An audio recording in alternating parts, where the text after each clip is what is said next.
Sinusulatan ko lang na maigi para hindi masyadong halata kung masasamain mo yung aking sinusulat. Patay ka pa din kapag ito'y bumungga. Ayaw ko din na mga pabida. Okay lang pag ako'y gumawa, lihitib mo may apoy. Sakit lang ng iba, hindi nila naintindihan paano kasi mga tulogis kasi mga to. Wala na din akong pakialam sa mga kaululan nyo. Mabuti wag na kayong makangas kapag sisailitilan na gumuga. Patay ka pa din sa nagbabaga kong bara. Liliyab na naman, akala ko magaling na tong gago, pero hindi pa din makakasabay sa aking husay at galing. Pero masyado mo lang ako idol, pero wag mo nga akong pigiin kahit mga kasiraan nyo. At kung mahusay ka talaga, patunayan mo sa sarili. Aba talaga kung pinapatulan mo lang kahit sa sobrang nagbabaga apoy. Kahit ang bara palihim ko tong tinatago. At paano kasi hindi ka na makakasabay? Biki ka pa din, lugi ka na kasi hindi ka na tumutunog.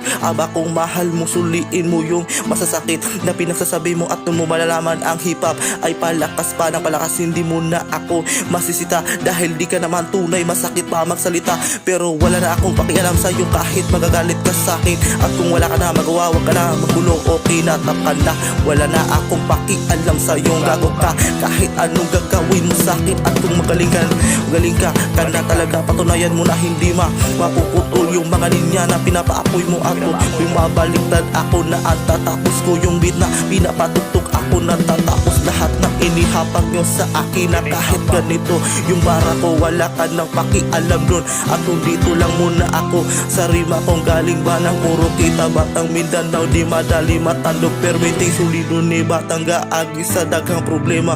Pero wag ka patama kay kung magpadaog ka, ikaw rin makaluluoy.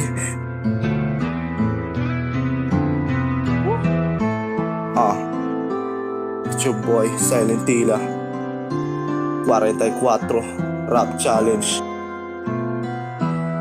Yo, galing kay Masta.